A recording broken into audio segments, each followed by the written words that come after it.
2, 1.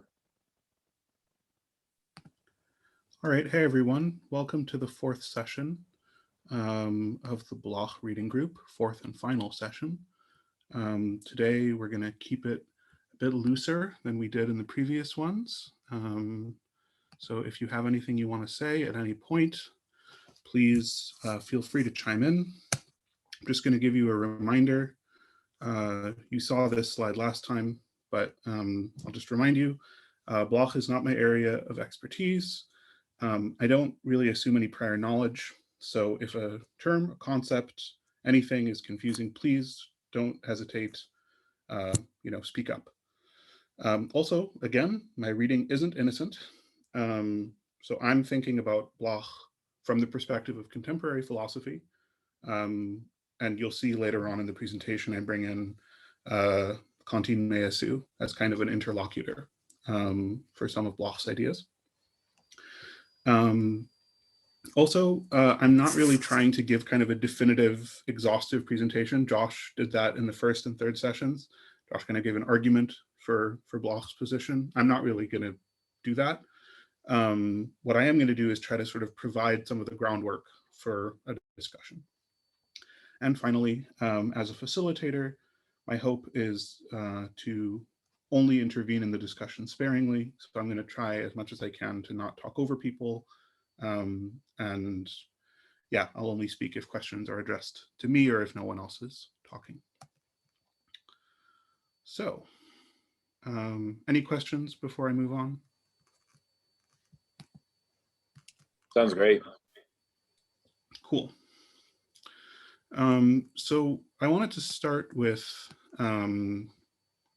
this section we read on Karl Marx. Josh, I thought you said something about how this is actually one of the sections of Principle of Hope.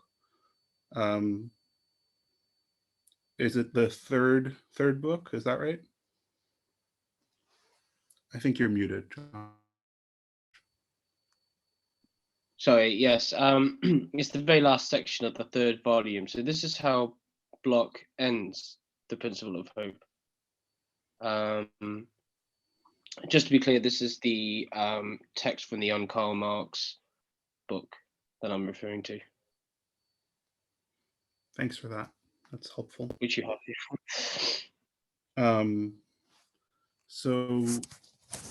Yeah, I just wanted to run through this a little bit, review his argument. So he's talking about how there's something kind of explosive about Marx, and the way that it gets contained is to turn Marx into a pietist, essentially. And so that's what's going on in the first quote. That Marx has been represented as a poor relation of Kierkegaard or Pascal. And when that doesn't work, then Marx is portrayed ultimately as kind of devaluing spiritual life and kind of destroying the value of all of these things that previously were so sacred and so important. And Marx is seen as wholly decadent, or at least as an advocate of civilization in the bad sense. So there is this kind of argument of Marx as a degenerate, right? And I'm sure we're all very familiar with something like that in our own way. And Bloch, I think, already is kind of very attuned to this. So who is the culprits that are responsible for this stereotype of Marx? Like, where's that come from?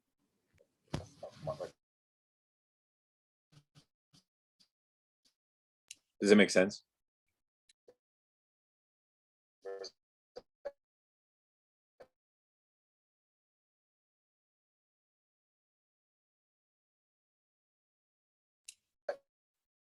I think Itai froze, but I would imagine it's people who are very much steeped and invested in theology and religion, right, who see Marxist philosophy as just, completely antithetical, and Bloch is saying those people are misreading Marx, of course, right? So, right.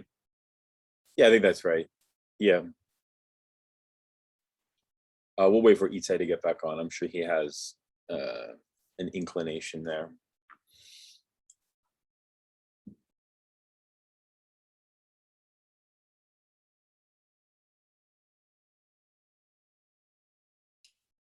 I will say, while we're waiting for Itai to come back on, I really appreciated the excerpt in the Karl Marx section that we read, just because the sense of the style of writing was so good. Just like, I really like Bloch's way of writing in this kind of, I don't know, literary form, but it's not, but he's such a good writer. I mean, it's pure and simple. He's just like, as far as Marxists go, they tend to be pretty dry, pretty scientific, pretty rigid, you know. There's like some kind of literary flow that Bloch seems to possess, which is very, makes it very readable and paradoxically rigorous at the same time. You sort of think like, oh, he's just kind of going every which way, but then he kind of comes back to these key points, and there's like a profound rigorousness that's going on at the same time, you know. It's kind of nice. Okay, you're back now. Hey, so sorry about that. My computer just crapped out on me. All good. What were you saying, Daniel? Sorry, I was simply asking who in Bloch's eyes is responsible for this characterized false picture of Marx? Like, who are the culprits that he's really referring to? Is it kind of the bourgeois intellectual class? But like, how can you be more specific about that? Sure. He gives a few names, although I think ultimately he's not really interested in kind of scapegoating or pointing fingers. He'll talk about, like, very broadly the kind of decline of the West narrative. So, you know, there's a number of thinkers associated with that. But I think he has in mind, like, he'll name, I think he names Spengler and another guy whose German name that I didn't recognize. But he's also, I think, has in mind people like Max Nordau, although he doesn't explicitly name Nordau here. I think he like has Nordau in mind. And, you know, there's a number of others. You know, this is kind of a narrative that you see, especially interwar, right, in Weimar, where there's this kind of story about how society is degenerating, there's so much decadence, and part of the proof for that becomes like the existence of trans people. Like, all of a sudden we have trans people, and oh my God, that's so horrifying. Like, could you imagine trans people? And so like the institute that is the first institute in the world to recognize the existence of trans people is like one of the first things to be shut down by the Nazis, right? So this is definitely the way this narrative is structured. Is kind of like very clearly around sexual deviancy, and sexual deviancy is connected kind of to the aesthetic avant-garde and all that kind of thing. Does that help at all? I'm not sure if that answers your question. No, it definitely does. Yeah, because it's interesting just to sort of see the way that Bloch, because in Bloch's essays called Heritage of Our Times, that's the work where he is more of a kind of journalist, and he's entering into the fray of political contestation in the discourse, so to speak. Whereas here he's writing more theoretical stuff. So I'm just sort of curious there, because in the Heritage, I mean, he has a wide range of polemics, right? He polemicizes in a very sophisticated way, actually. And so his conception of kind of those who are hostile to Marxism is interesting to us, precisely in the sense that, like Lukács, the enemies are everywhere in a certain way, right? They can still make those same claims that like psychoanalysis is a bourgeois science, almost fundamentally so, in a way, you know? So he still has that kind of broad polemical basis of his thought, which I like that personally. I think that kind of I don't know, like as a polemicist, it's interesting to me, is all I'm trying to say. But in this, I know it's doing something slightly different. No, I mean, I think you're right. I think he is here writing very much in a polemical register. Hope this time we won't crash it. anyway, yeah, I think that for me, like the thing that resonated about this is actually this last phrase, an advocate of civilization in the bad sense. That very, very much resonated for me with kind of contemporary discourse where like the term civilization has become a bad thing. And I think that, you know, one of the things that's interesting about reading someone like Bloch is that for him, like civilization is actually like one of the things we're trying to protect against. So it's kind of weirdly, like you might think it's kind of a conservative position from today's perspective, but anyway, it's just kind of a weird little quirk. Anyway, unless there are any further questions, I'll carry on. Okay. So here, what I wanted to highlight again is this idea that even the worst wishful thinking is better than sort of mindless goose stepping. And I think goose stepping here is synecdoche for any kind of blind submission to authority. And he'll say that, you know, one of the things that is at stake in reactionary ideology is to make it seem like all submission to authority is the same. So all submission to authority is necessarily the same thing as goose stepping. So either you goose step or you completely revolt. And I think Bloch really wants to be careful to say, well, that's not quite right. There actually is this, what he calls the chariot of history, which we can enter without necessarily abandoning the good content of dreams. And so he wants to say the reactionary ideology really needs to portray this chariot as bleak, as miserable, but he says it's really not as bad as the right makes it seem. Like it is true that, you know, to be on the left is not easy because social progress requires kind of harsh critiques of prejudice, of false consciousness, of superstition, and these things are discarded and left behind. But Bloch will insist that the fact that we are harsh with ourselves, first of all, doesn't mean that we are abandoning any of our dreams. It just means that we are preserving the part of them that can actually continue. So then he makes a claim that I want to kind of get into the nitty gritty of this, because I think that if we actually understand correctly what he's doing here, it's really significant.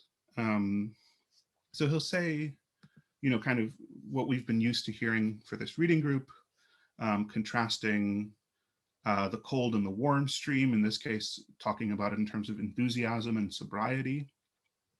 But then he says something really interesting. He says, nothing is more distant from true Marxist sobriety than common sense. And then a little bit later on in the paragraph, on the other hand, nothing is closer to genuine sobriety than the quality of bon sens as found in Marxist enthusiasm. And then he gives us a contrast. He says, common sense, typically undialectical, asserts that men will always be men. Similarly, common sense has maintained that China could never become a republic. On the other hand, bon sens, the sign of truly healthy sobriety, does not exclude any perspective, except one that could lead to a situation without good fortune. And immediately what this made me think of is the contrast that Deleuze makes in Logic of Sense between common and good sense. And of course, Deleuze is going to be opposed to both of them. Whereas Bloch is going to be opposed to common sense, but in favor of good sense. So just to give you the way that Deleuze talks about this, Deleuze will say that common sense is said of an organ. I think that's kind of an interesting way of putting it. It is called common because it is an organ, a function, a faculty of identification that brings diversity in general to bear upon the form of the same. Common sense identifies and recognizes, no less than good sense foresees. Subjectively, common sense subsumes itself under the various faculties of the soul or the differentiated organs of the body. and brings them to bear upon a unity which is capable of saying I. And so I think that there's actually some interesting commonalities between the way that Deleuze is talking about common sense and the way that Bloch does. But I think even more interesting is to look at how Deleuze talks about good sense. I won't read this whole quote. We can go back to it if people are interested. But I think the most important idea here is that good sense moves from the most differentiated to the least differentiated, from things to the primordial fire. And in good sense, what we're doing is we are ultimately distributing sense in a way that we think we're predicting how things are going to turn out. And that's fundamentally different than what we're doing in common sense. Yeah, so I guess I'll stop there.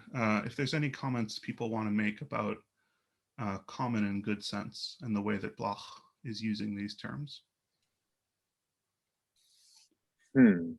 So the common sense is, can you help us by linking the idea of, rather not common sense, but good sense back into our conversation perhaps about the way that the militant optimism of the front of the proletarian vanguard, is it fair to say that he's also thinking it as a particular type of politicized form of good sense that is sort of discovered in the class struggle? Or is he talking about good sense, like in what register is good sense of interest to this project for him? Well, the way he puts it, he says, bon sense, good sense, is the sign of truly healthy sobriety. So I think to link it to Deleuze, what you could say is that it's not just this kind of wild perspective that is tearing everything apart and going back to zero. Rather, it's a very careful, very predictive process. But it's a process where we are going from more determination to less determination, from more differentiation to less differentiation. And I think this image from things to the primordial fire actually is something that Bloch would really recognize, right? Because I think Bloch would say the task of his thought is to discover within things the trace of the primordial fire, but to do so in a way that is sober, to do so in a way that isn't just kind of tearing itself to bits. Yeah, I like that a lot. Wow. How do you see this? Well, does he offer many examples of the way that this form of sense emerges and so on? Yeah, he touches on this a bit. I'm sure Josh could say more about this.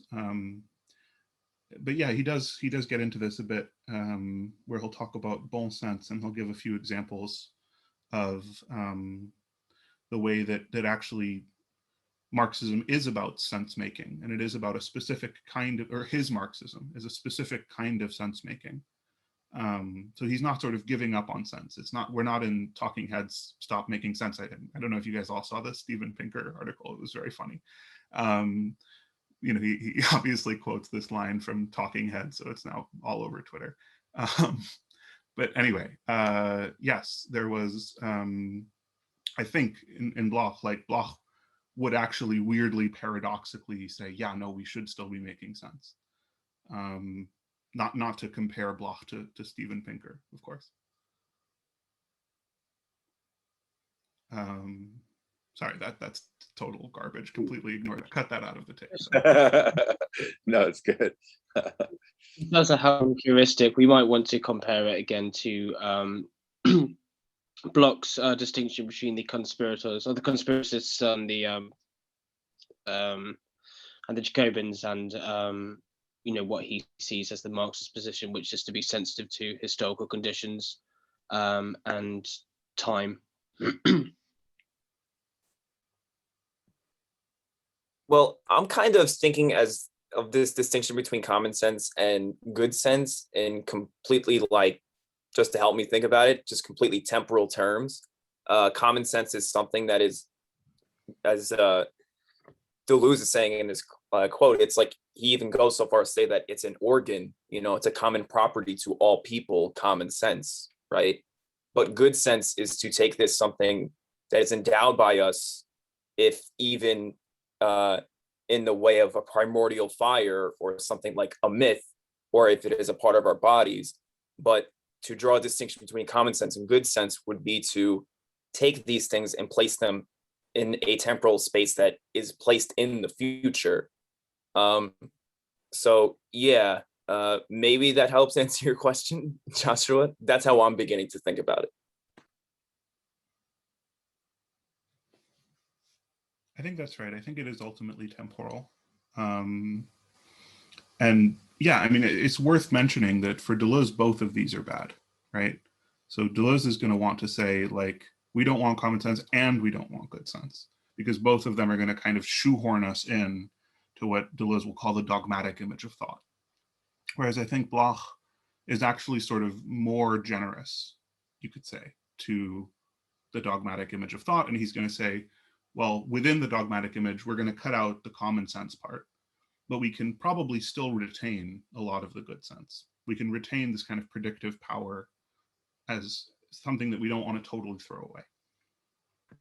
I mean, just to kind of add on to that, I think Bloch would, to harken back to his earlier claim about these folks who were goose stepping, I think he would, maybe we can say that Bloch is kind of staging a kind of struggle over good sense, a struggle over common sense rather, right? It's fascists who exploit common sense for fascistic purposes and so on, but we, being Marxists, can exploit it for good sense, right?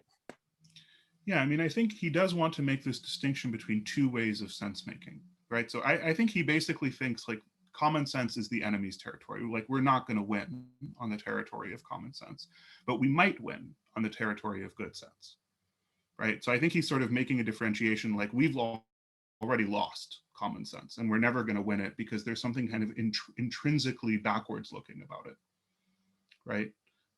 Common sense is like what we all know. We all know that China will never be a republic. Well, it became a republic, right? Whereas good sense is about like, okay, we have predictions about what the future might hold, but those predictions might change. They might get updated, and it's a terrain we can struggle over. I think that's how he would put it.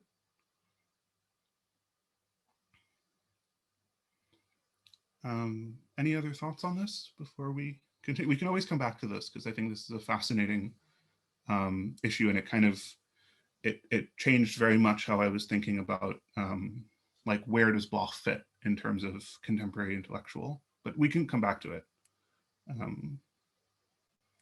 Okay. So Bloch has this really interesting anecdote that he gives of the Egyptian and the Trojan Helen. I don't know if you guys were paying attention to the way this story was. I thought this was fascinating. I probably won't do it justice, but basically the idea was that there's some versions of the Helen myth, right? Obviously Helen is the woman, the face that launches 1,000 ships, right? And in some versions of the myth, Menelaus is Helen's husband. He's been away for 10 years, and then suddenly he discovers that there's like another version of Helen, but she's not been part of this conflict or anything.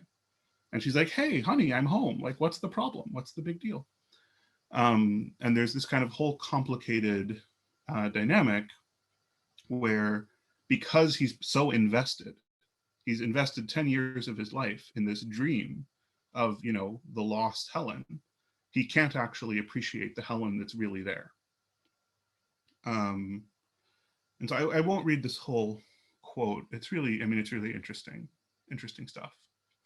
But I think that the key idea here is in the first line, that the idol posits itself as solely real, and then the fulfillment itself acts as a phantom. So there's this kind of strange way, and I think, this generalizes beyond Greek mythology, there's a strange way in which, like, when we invest in something, the idea we build up of it kind of becomes more real than the thing itself.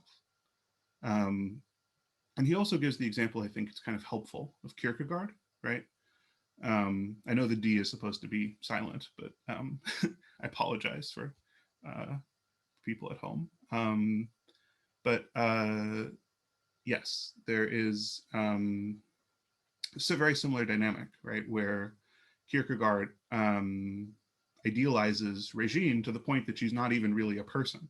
Like, she becomes kind of an embodiment of divinity, an embodiment of virginity, of all these things.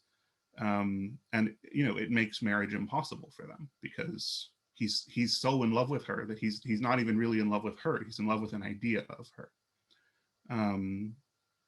So I think, yeah, Bloch is really nicely pointing out that part of the political stakes of the project is to make sure that our ideals don't run away from us, that we don't kind of so overly invest in our ideals that they become unrealizable. And that's part of what the warm stream is about. It's about taking our ideals, but actually finding the ways that they could be realized, and not like putting them in some kind of platonic heaven where they will never be touchable. I'll pause on that. If anyone has any thoughts on Helen. Okay. Again, at any time, if you want me to go back a few slides, no problem. So here, well, I won't go too deep into this because I think it's a delicate issue, but Bloch will accuse Hegel, and by extension, all of idealism, of contemplation. And we've run into this before. Bloch has this idea, Josh mentioned this in previous sessions, that starting from the theses on Feuerbach, we sort of separate thought into two eras. There's old thinking. Old thinking is contemplative, and then there's new thinking. New thinking is kind of active, transformative. And Bloch basically just endorses this. Like, Bloch thinks like that's pretty much correct. And this is a section where he says essentially that. So he's accusing Hegel of the kind of old charge, old accusation that Hegel is panlogical, that he's trapping everything inside the world thought, which the world ultimately consists in. So again, it's kind of an extension of this idea that we overinvest in the ideal to the detriment of the actual, or to the detriment of the real. And again, he's gonna go broad with it. He's gonna go wide with it. And I just really wanted to ask at this stage, like, is that necessarily the best way to respond to Hegel's system? And in part because Hegel actually, in his method, is very kind of happy to acknowledge that there is a certain kind of passivity. So it's almost like knocking down an open door.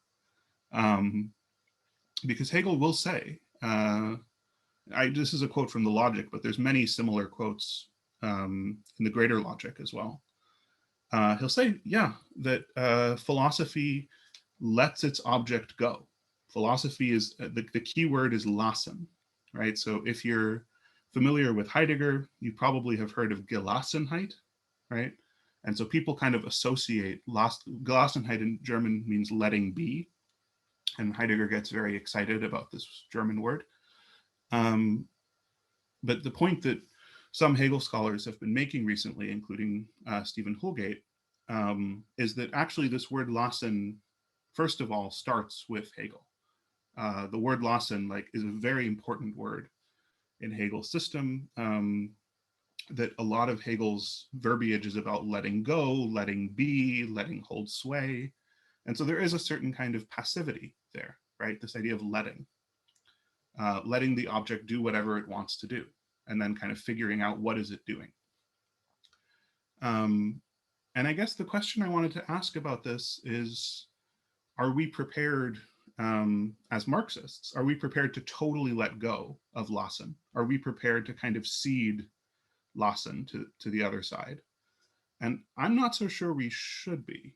I think there's a sense in which, there is a kind of philosophical passivity that can be really powerful, especially in this kind of logical sense. And here I don't mean like squishing everything into the world of thought, but I do think that this opposition between active and passive might be perhaps overly strong in someone like Bloch. At least that's the suggestion I want to make. How would you relate this distinction with the famous Arendtian, the Hannah Arendtian distinction between vida activa and vida contemplativa, which she builds upon, in which even a thinker like Slavoj Žižek will try to reverse her position there. And so will someone like Byung-Chul Han, who we've studied in our group before. He'll also try to reverse Arendt's position. How would you place Bloch in relationship to her kind of wager? And again, her wager is she's on the side that the kind of 20th century, what Badiou would call passion for the real, must kind of put activity in the primary. So contemplation takes a back seat. I'm curious how you might relate this notion you're talking about here to that distinction. Well, first of all, I should say I'm not a specialist in Arendt. I'm a little bit familiar with her work, but I don't claim to be an expert. From my very basic familiarity, what I would say is that Arendt is, essentially a left Heideggerian, right? And so she's taking Heidegger's kind of analysis of how the world is disclosed to us phenomenologically in a kind of pre-logical, pre-thetic way. And she's building on that, right? So her understanding of activity is fundamentally, I would say, a kind of Heideggerian one, where what it means to be active is really much more on the side of pre-cognitive attunement to the world.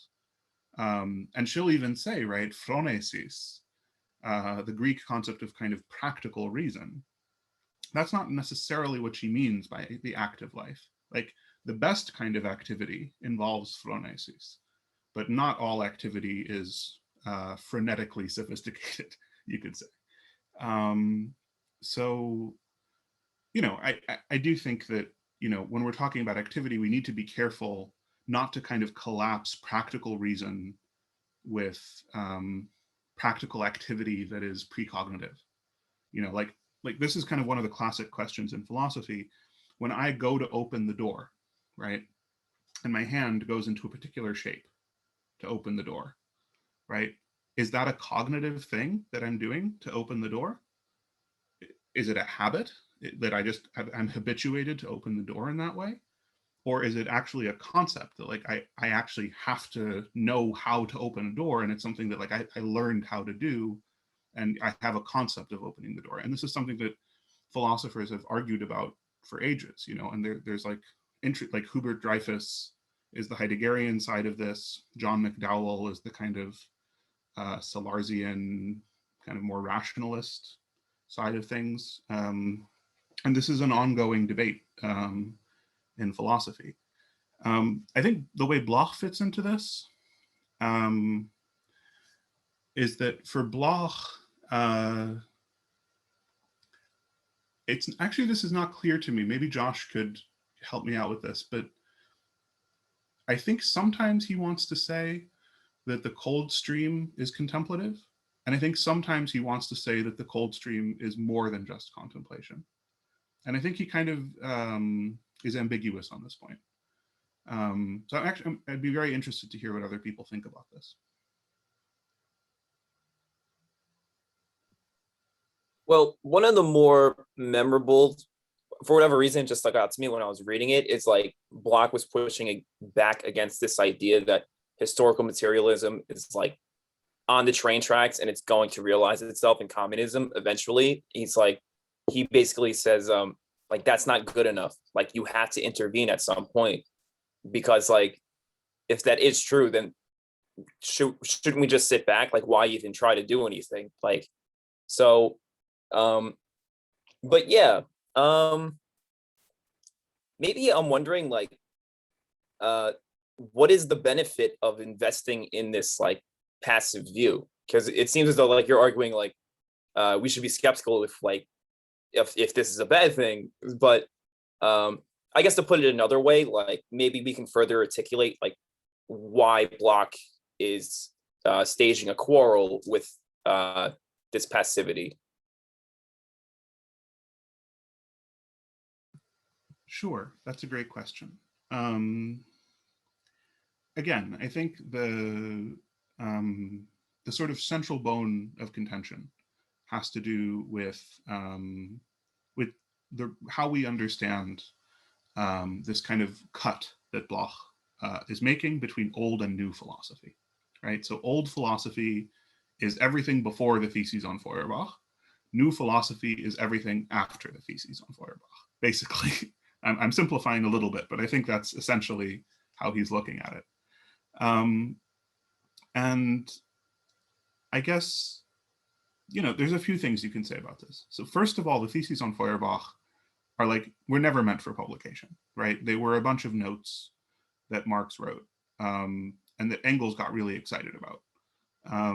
But they weren't like a kind of programmatic statement by Marx. That's never what they were intended to be. They were sort of self-clarification notes that he was writing for himself to figure out where does he stand, right? That's the first thing to say. The second thing to say is that they are happening in the middle of the writing of the German ideology. So the context for it is very explicitly a polemic with Feuerbach. And I think I'm not sure that Marx would want to give Feuerbach as much importance later in his work as he does at that point. Like at that point, he's sort of still wrestling with the influence of Feuerbach. He's still feeling Feuerbach like in every shadow. Feuerbach is over his shoulder, right? Whereas I think when he's writing Capital, like Feuerbach is not the person he's arguing with, right? So it's kind of less important for him later on that Feuerbach be wrong about this stuff. It's like really important when he's writing the German ideology that Feuerbach be wrong.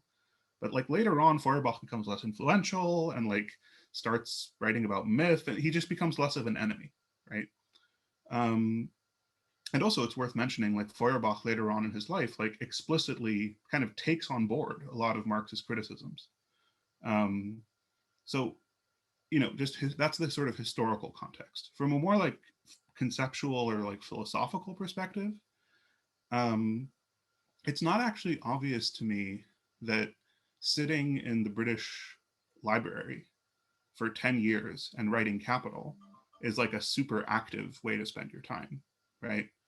Like, yeah, Marx was kind of a very active organizer and so on. And we tell ourselves all of these stories about how theory and practice are related. But it's important to remember, like Marx was a guy with like a very serious physical disability.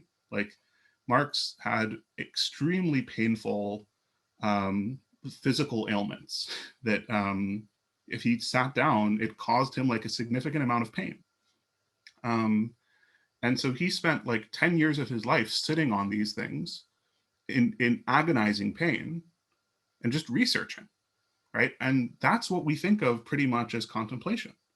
And so I think there's kind of this strange paradox where we wouldn't have Capital without contemplation, right? But like officially, as Marxists, we're not supposed to like contemplation. So I think that's kind of the paradox. Like, how do we continue to promote the kind of culture where Capital could be written, right? Without sort of forgetting the lesson that contemplation isn't enough. Does that help at all? Not totally. And I guess whatever, just to kind of add on to your point, like there is constantly this, as like ardent Marxists, it's all about solidarity. You cannot be full-throated enough about it, of course. But, often is the case, not enough attention is given to the revolutionary potential of solitude. Just like I mean, goddamn, just being 10 years in the library. And like, of course, I'm reminded like Malcolm X wrote his autobiography in prison when all he had to do was just think about things, of course, right? So yeah, whatever. I would just like to highlight the revolutionary potential of solitude, contemplation, etc. So yeah, I mean, again, I think like it's really important that we not be dismissive of any of it. Like, and it also is important that we not like go too far backwards, right? Like, yes, it is progress now that we are not satisfied with just contemplation, right? I do think sometimes we throw the baby out with the bathwater. So that's kind of why I'm making this case for a certain kind of conceptual passivity. And again, the German word, if you take nothing else away from this slide, just remember the word lassen, right? Because it actually comes up a surprising amount in German philosophy. And it's kind of interesting to remember that it's already there in Hegel. Any other points on this before I continue? Just one. In Atheism and Christianity, kind of page 54, I've just got in front of me, he distinguishes between, as you said, the old and the new forms of philosophy. But he also talks about real meta. And so he kind of takes that real meta from the old metaphysics into the new, which he relates to a bit in Engels. And so he says the new philosophy, on the other hand, both despite and because of its real meta, is not no standard, just more old metaphysics. And then from this relationship to the not yet manifest, it does not allow the slightest hint of ontology. And so because he's kind of in this section, he's pushing back against Heidegger's overcoming of metaphysics. And he says that Heidegger doesn't overcome metaphysics, he trivializes it. And I think what he's trying to get that shift away from is that notion that he kind of comes back to static thought within old metaphysics, which is why he links to Schelling to critique Hegel, which I'm sure Josh can talk more about. But I just wanted to kind of bring up that bit if anyone wanted to explore it more in atheism and Christianity.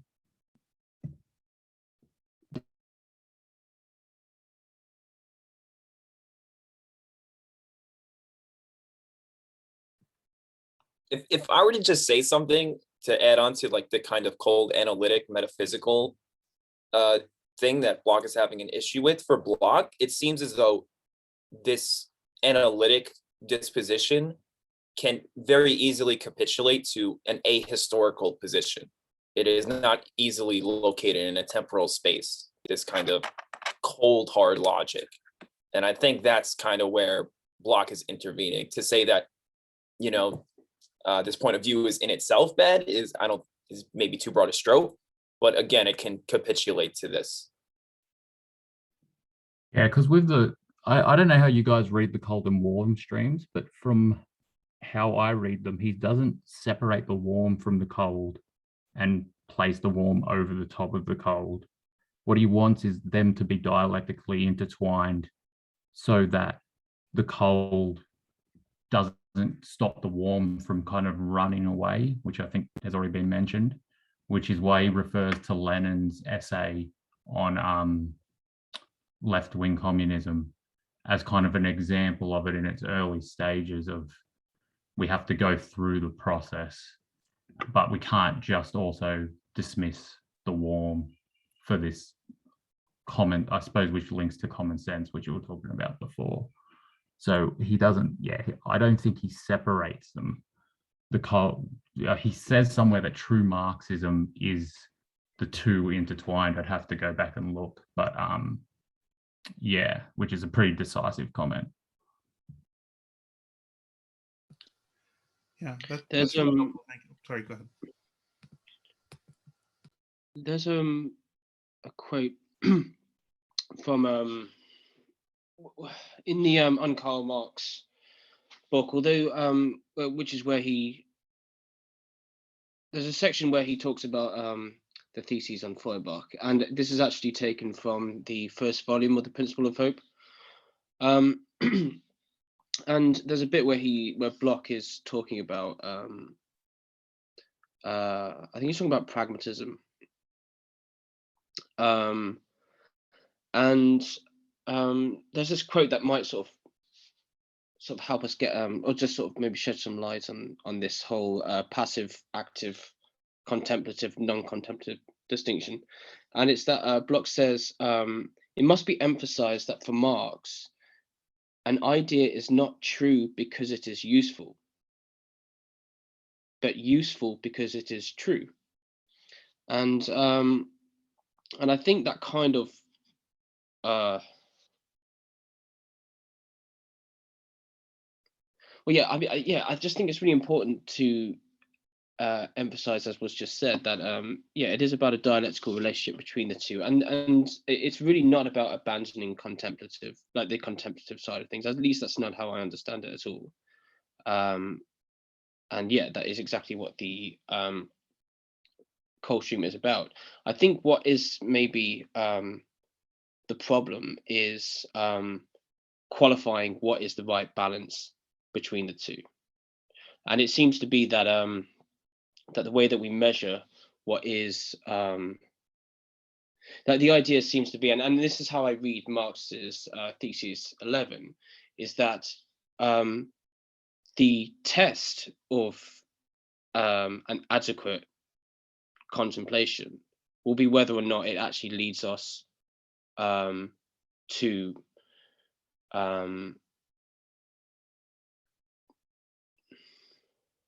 I mean, you know, Bloch, Marx doesn't actually say this, but really, if you look at his earlier writings and you look at if you look at this thesis 11 in the context of his earlier writings as well, it's really about saying the measure of the contemplative, the measure of an effective and a good contemplative is whether or not it leads us towards an action that realizes the ideal more accurately without preemptive resignation, which is how I think he reads Hegel and how Bloch is reading Hegel as well. And I think the problem with the contemplative that Marx and perhaps more so Bloch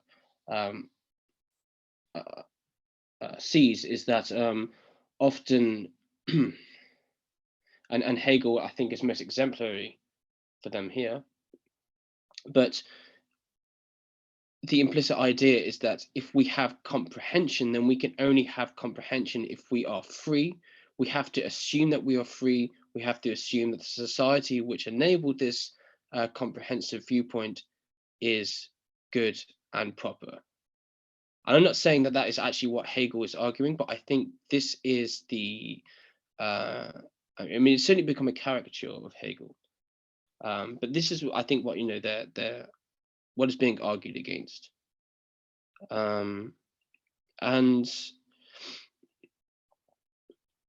yeah, I don't know if that's really helpful. I'm losing connection a little bit tonight every now and then, so I'm sorry if I'm massively it's interesting to me. It's interesting to me to consider the contemplative stance, which is derived through class in capitalism, and the basic idea there is that it's kind of like a false contemplation. Bourgeoisie is sort of false form of contemplation, and also a false form of activity. It's sort of what in the post-1990s situation would be like a kind of charitable, kind of like partialized virtue of humanitarianism or something like this, or a kind of do good without thinking about the kind of systemic or structural basis of what it is you're doing, this kind of latent liberal action that is kind of compulsive, right? So what I'm wondering though is, what does this mean for like the status of the organic intellectual, right? Or does Bloch have a theory of the organic intellectual in a Gramscian sense, which would maybe arrive at this sort of dialectic between the two more adequately? Like, does Bloch have a theory of the emancipated intellectual proletarian, and that there's something like does he have a theory of a kind of concrete figure that would, so to speak, enact this proper relation between activity and contemplation? And is that discovered in praxis and practical activity? I would be curious about that. Like, that really is what draws me to what is Bloch's theory of the liberated intellectual, so to speak. I don't know if he has a theory there. Maybe somebody has an insight.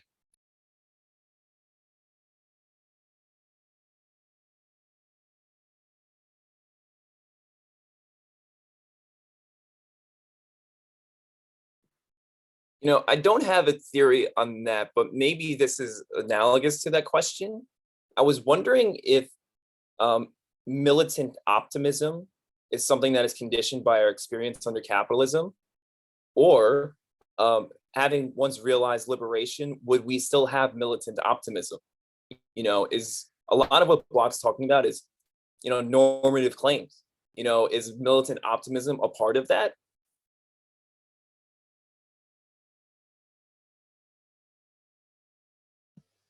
One way of addressing both questions, I mean, we're going to get to this later on if we have time. But yeah, I think there's a very strong impulse, at least the way I read Bloch, that's kind of anti-anthropocentric. So there's a sense in which it's not actually, I mean, like, humans are the place where all of this is happening. But in a weird way, like, we are just the most sort of forward part of nature, right? And so I think actually, like, if you sort of peel back the layers, what makes a liberated intellectual liberated is their sort of embeddedness within nature in a special kind of way, right? I think we'll get to this later on, but that's how I would sort of address this, that like, it seems to me that Bloch actually resonates a lot with the kind of post-humanist ideas. Is it okay if I continue? Because I do have a fair amount more I want to make sure that I say. This bit about scapegoats is not like, we can sort of go through it quickly. Basically, the idea is that, according to Bloch, old philosophy is unable to get beyond kind of scapegoating, either it's mechanical matter, or it's being beside itself, or it's the devil. I mean, there's all these different objects of blame that we can point at. We can go through this, but it might not be worth, I mean, if we're interested in this, we can go back to it. But yeah, this is the more interesting quote for our purposes, I think. The idea would be that far from being centered on death, there is still a hint of negation circulating in the air. But he'll say this circulation of nothing is what Aristotle calls mechanical matter. It's what Schelling blames on Satan. They're both looking for a scapegoat for imperfection in their completed world, that is, a world already statically defined to an end. Conversely, insight into process as something undecided, with nothing or all in its real end possibility, needs no scapegoat. I think that's really important. That, this is actually a very dialectical insight, that if you still are looking for an antithesis, then you're not there yet, right? You're still like looking for an enemy. You're not there yet.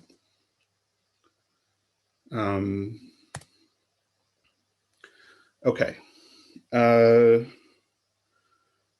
So this is now, we're transitioning from Bloch to Schmidt. And Schmidt has a really powerful critique of Bloch. I'm going to suggest that I think he goes a little bit too far in the other direction, but it is a very interesting critique. Schmidt is going to argue that Marx gives up, essentially, on this kind of young theme on the resurrection of nature. And for Schmidt, I'll just read this a little bit out. The new society is to benefit man alone, and there is no doubt that this is to be at the expense of external nature. Nature is to be mastered.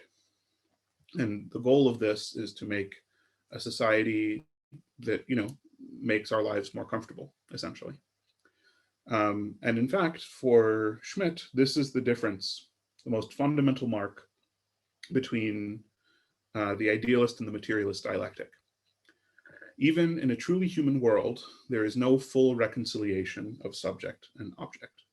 So even with Bloch's turn to Schelling, even with all of these ways that Bloch is trying to be a materialist, Schmidt will say, no, this is still idealism. It's still idealism because it thinks that there's going to be some kind of future where subject and object will come together. And Schmidt goes really far with this. He'll say that not only is the subject-object reconciliation not possible, but he'll say that we have to abandon all of these kinds of magical and animistic pictures of nature. And these are, of course, many of the sources of Bloch's philosophy. These are kind of the mines that Bloch is trying to find gold in. And Schmidt is sort of saying, well, we can't find anything there. It's all bad. He's essentially saying this is all just occultism and it's a waste of time. But he'll say what can be salvaged from what he will call a very naive relation to nature without quantification and calculation is a way of relating to nature that isn't primarily from the point of view of economic advantage. And once we are able to relate to nature in this way without thinking of everything through the profit motive, then men's view of natural things would lose its tenseness, and it would have something of the rest and composure which surrounds the word nature in Spinoza. So basically, like, all of this is the kind of framework for the critique, but the heart of the critique is the idea that nature is a subject. And I think it's fair to say that this is, in fact, a kind of an idealist theme that Bloch is picking up. It's, as I'm going to suggest in a second, not just Bloch that will say this, but it's kind of trend of thought that continues after Bloch. Yeah, I won't bother reading this out, actually, because I want to make sure that there's time for the discussion. Again, here, this is the quote where Bloch starts to move beyond anthropocentrism, or excuse me, where Schmidt is critical of Bloch on the basis of the fact that Bloch is moving beyond anthropocentrism. Sorry, I got the details wrong there. And this last sentence is the important one. It is extremely dubious whether higher forms of life than human beings are possible in natural history. And so I would say this is kind of the fundamental disagreement with Bloch and Schmidt, that for Bloch, we humans are the front of nature, but there might be something better than humans in the future. There might be some higher form, and we might bring it about, right? For Schmidt, that's not the case. For Schmidt, humans are the best we can hope for. And the best we can hope for is to have a slightly more comfortable life as humans in nature. So now here I want to bring in a little bit of contemporary philosophy. This is from an essay by Meillassoux, from his essay, Iteration, Reiteration, Repetition, a speculative analysis of the meaningless sign, which is a lecture that he delivered at the Free University in Berlin in 2012. So we've talked before about correlationism. We sort of went very quickly about what is correlationism. Just as a reminder, correlationism is about how do we connect our own experience of the world, our sort of lived experience of the world, with what really is. And Meillassoux is going to kind of add another another turn of the screw here. So he's going to define what he calls subjectilism. What is subjectilism? It consists in absolutizing thought or certain of its characteristics so as to maintain a post-Berkeleyan anti-materialism. Why this term subjectilism?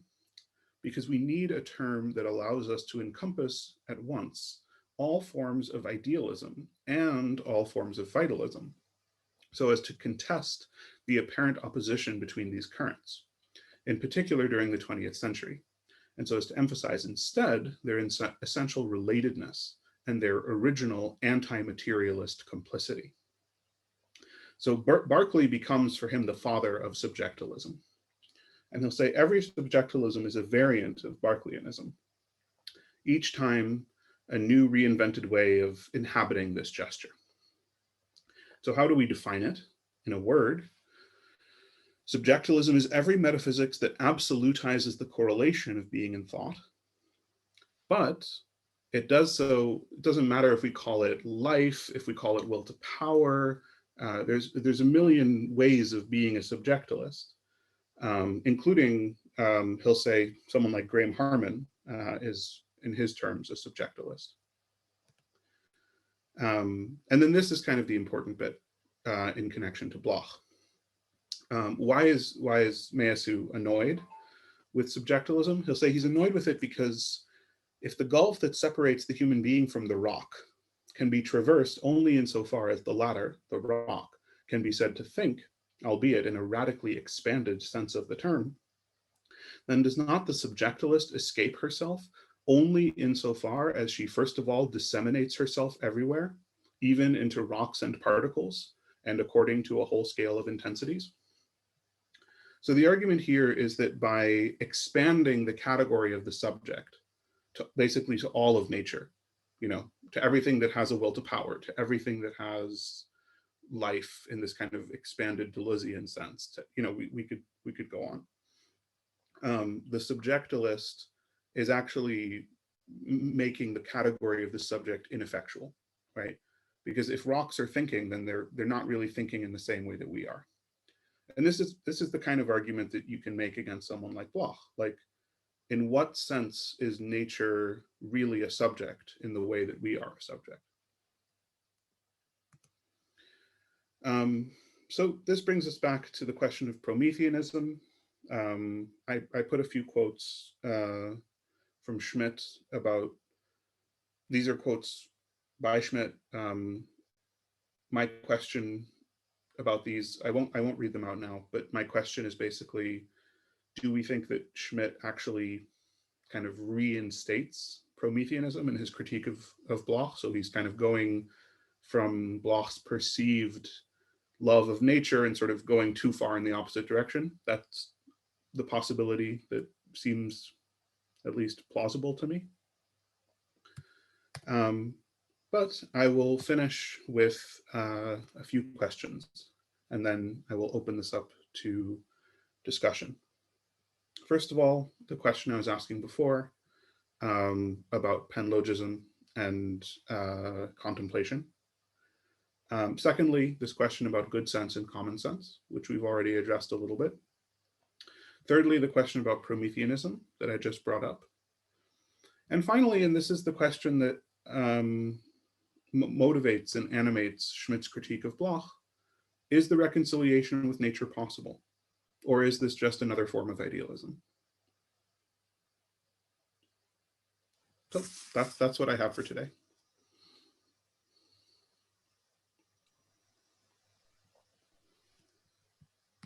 Excellent.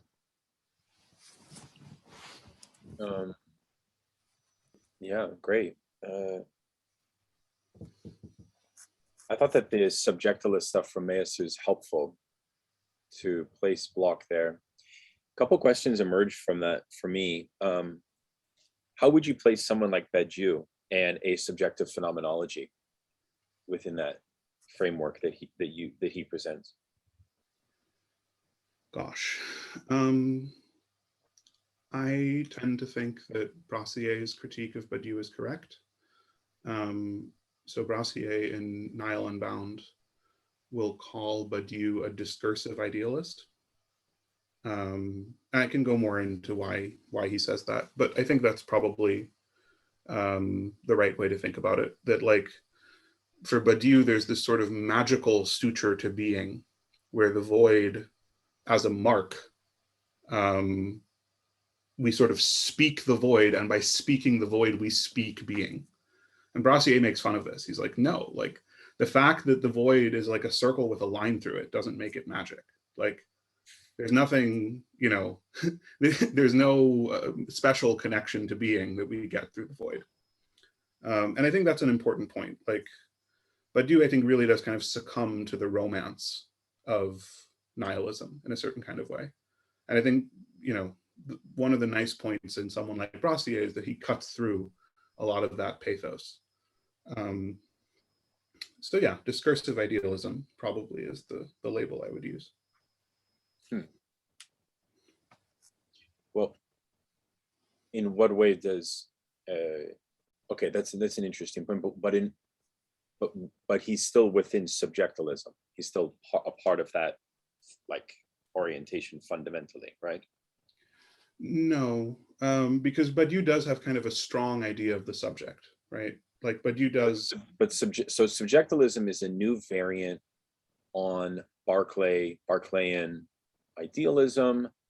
So give us a quick taxonomy of common contemporary thinkers and how they might align on this distinction that Meillassoux, because I just want to be clear on exactly how to operationalize it as a distinction.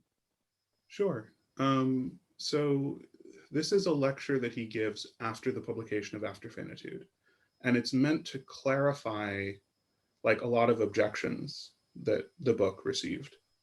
And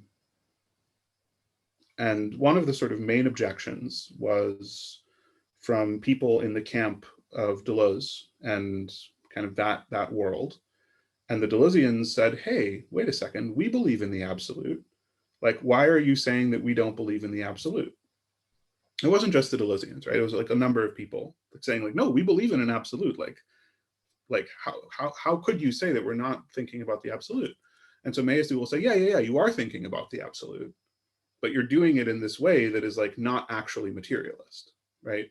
And so he'll push forward this idea that it's not enough to be a realist. It's not enough because you can be a realist about the spiritual. You can be a realist about, you know, about Platonic forms.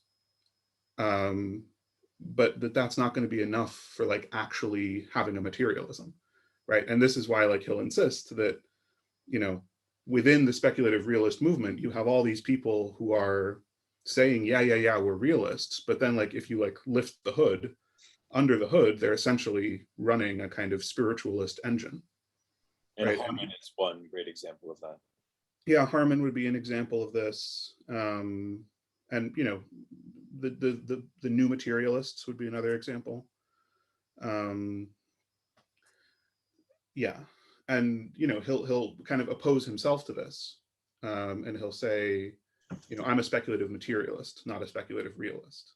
And you know, it's a whole thing. Ian Hamilton Grant would be another example of a subjectilist in his sense. Mm-hmm. Does that help at all? Yeah, it does. It does. I mean, I guess it helps us think about this way that Bloch is, on the one hand, confronting Hegelianism in his time, on the other hand, forging a different road of Marxist humanism through his conversation, or rather taking up of the category of nature and nature as subject. But I guess the yeah, okay, it does help. I don't think that I'm at a point yet in my Bloch studies where I can kind of wager a strong position on whether I think that the Blochian orientation here is a sound one or a good one, or I certainly think that it's worth working with. But I need to spend more time with it. But Itai, first of all, what is your, in a way to put one of the questions back onto you, if we could, how do you feel about Bloch's treatment of the panlogicism thing in Hegel. How do you feel about this in general, as a Hegelian yourself? Yeah, it's a good question. Well, I guess what I would say is that it's important to remember the historical context. Like, Bloch is writing at a time when Hegel hasn't really, how do I put this? Like, Bloch is writing in the 20th century before Hegel became radical again. Like, if you sort of trace Hegel reception, like, it's very clear that for most of the 20th century, even for Marxists, Hegel was sort of viewed as this father of all that is reactionary in the world. And that only starts to change in the 60s, right? So in a historical sense, like, it's kind of, it would have been very difficult for Bloch to have grown up with that reception of Hegel. You know, he's already writing at the point where the tide is already against Hegel. So, you know, it's interesting to think about how, you know, the people who were sort of to Bloch's left, if I can put it this way, people like Lukács, people like Adorno, although Adorno is a more complicated case, you know, these were the people that were kind of leading the charge on bringing back Hegel. But I think Bloch is writing in a time when, yeah, it seems like, yeah, Hegel, we've already done that. Like, why would we go back and do Hegel more? But I mean, conceptually, to talk about it, not just in a historical sense, I guess I would say that, like, what's frustrating for me is that, like, being aware of the more sort of contemporary Hegel scholarship and how Hegel is being read today, I think there's actually a kind of a missed opportunity here. Like, these days, the metaphysical reading of Hegel that is being promoted by people like Stephen Houlgate is in many ways much closer, I think, to the spirit of Bloch's philosophy than he might have been aware. And so I think it would have been really interesting to think about, like, what would Bloch make of the sort of contemporary Hegel reception? I think he would like it, basically. But I think it would sort of force him to change a few of his more sort of typical understandings of this. I wonder if Matt King, if you're with us, if you have thoughts on Bloch-Hegel connection, given I know you've probably been doing quite a lot of research on Bloch in general. I don't know if Hegel is of concern to you, if you're still with us. Yeah, I'm here. Not as much, but that was kind of an interesting response, because Bloch lost his job in East Germany because he emphasized the importance of Hegel in Marx. That was one of the reasons that he was kind of moved. So yeah, but I'm not as familiar with Hegel. I do find a little bit too that Bloch's connection with Schelling is overemphasized compared to his use of Hegel's philosophy. So he does critique Schelling overemphasis on the ungrounding or the non-grounding ground. And he talks about how this leads to two camps when you're critiquing Hegel.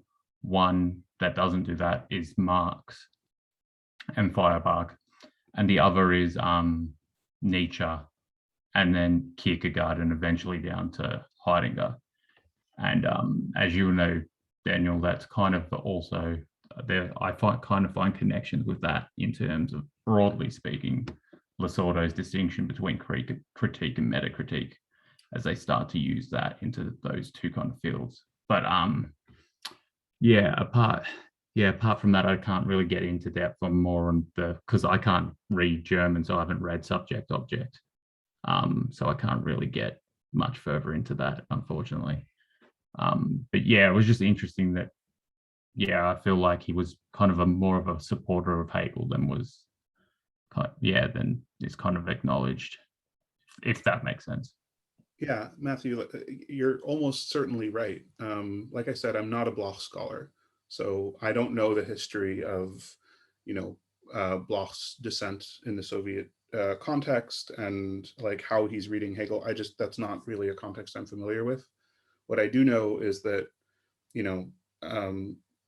whatever reading of Hegel he hasn't really made it yet into the sort of secondary literature on Hegel. Whereas Adorno and Lukács and Gillian Rose and people like that, like very much have. So it would be really interesting to see, if there are like insights in how Bloch is reading Hegel that could be translated into a contemporary context. Yeah, I'm not a Hegel scholar either, so yeah, that's fair enough.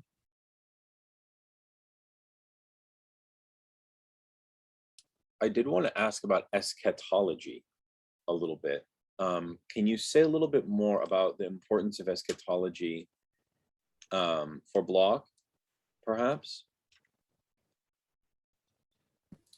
Sure. I mean, this is essentially the bone of contention between Bloch and Schmidt. Bloch does still kind of think that there can be something like an apocalypse. And, there's a lot of messianic overtones.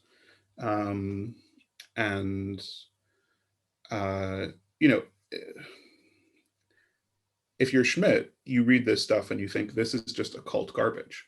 Like the thing we can, for Schmidt, the thing we can reclaim from it, the thing we can like pull out of the wreckage is this sort of different attitude to nature. But Bloch wants to go much, much further, right? Bloch wants to say like nature itself will change. Something fundamentally new will happen in nature. And Schmidt is suspicious of that. Like Schmidt doesn't buy it, right? Like if you see the last paragraph of his book, which was his PhD, the last paragraph is like, we could make the world so much better, but we probably won't. We'll probably just end up annihilating ourselves.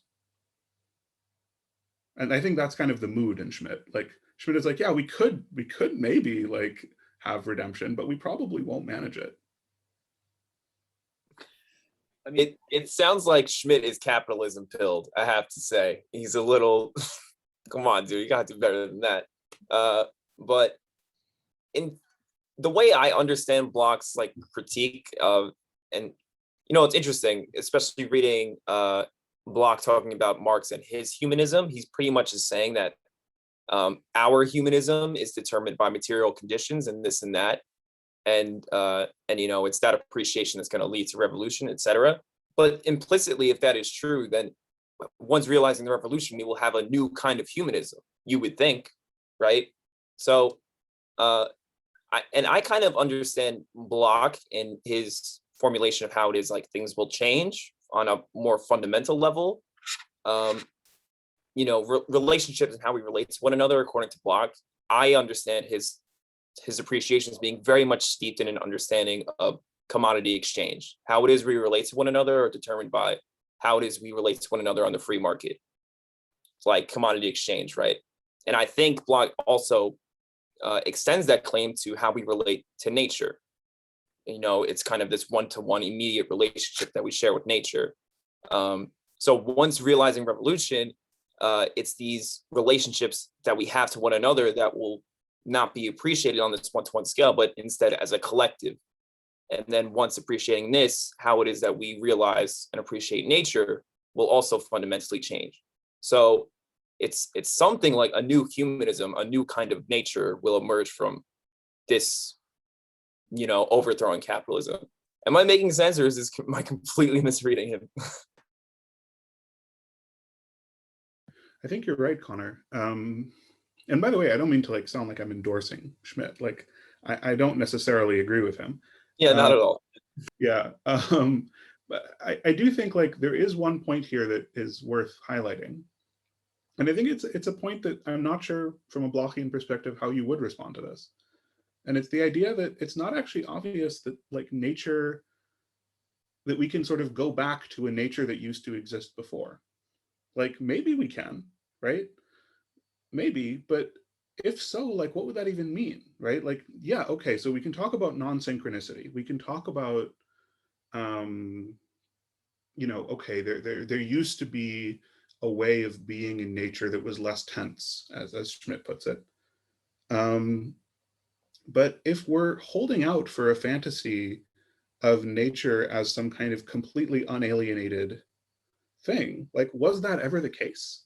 Like, and are we materialist if we're holding on to that dream? Like, if we think that, you know, once upon a time in primitive communism, people, you know, just had no alienation at all, and then big bad capital came and destroyed everything. Like, that doesn't quite work as a story, right? Like, there was already But a lot of he's not telling a story though. I mean, it's not, as far as I gather, it's not a propositional argument. It's an argument that's also pulling from the Freudian discovery of the unconscious and making a claim apropos the not yet conscious, which is a kind of sort of series of kind of forces of consciousness which are imbuing a kind of fundamental futural opening, right? And that in that opening, they're pointing to this kind of dimension of consciousness, which also gives us a new way to then retroactively identify it in historical communities and formations and so on. So I don't know that he's really giving us a kind of story as much as he's trying to make a, that's why I really do think that he is a kind of super heterodox Freudian, and that the not yet conscious needs to be kind of brought in here in a way, because does that make sense what I'm saying? Like, no, I completely agree with you, Daniel. I mean, and to think that, you know, one of Bloch's huge things is like we're not supposed to regress to a previous modality of being, right? So to think that we would capitulate to that and how we would treat nature, I think would be like kind of a fundamental misreading of Bloch, which we should not be doing, right? He's saying we're gonna have a new relationship with nature.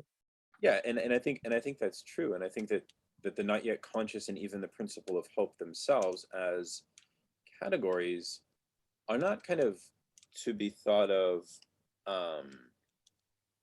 as kind of rational propositions on behalf of humanity or something like that, right? They're much more Kantian and Freudian than that, basically. I mean, they're yeah, I mean, they're fictions, right? Like, this is, you can call them regulative if you want, but yeah, you know, he is talking about a golden age, and I think there's no way around it. Like, you know, the golden age is a fiction. There never was a golden age.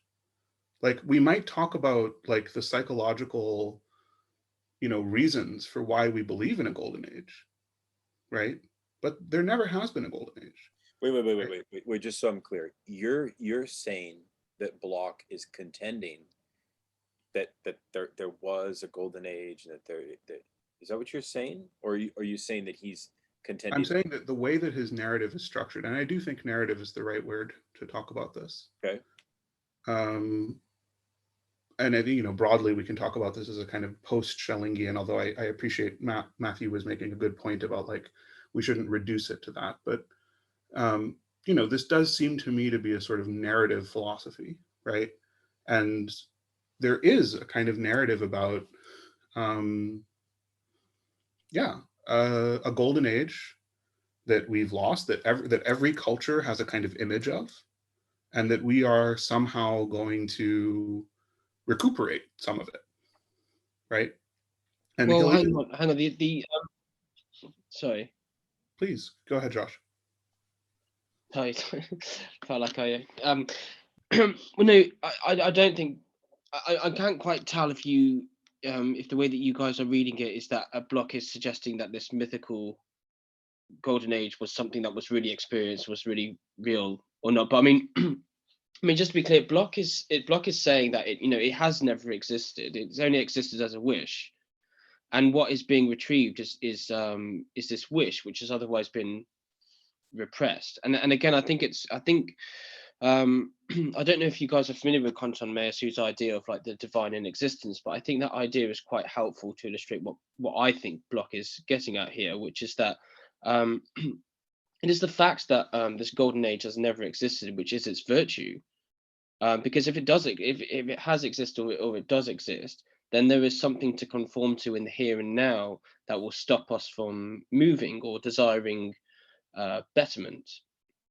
So so yeah, I mean that's just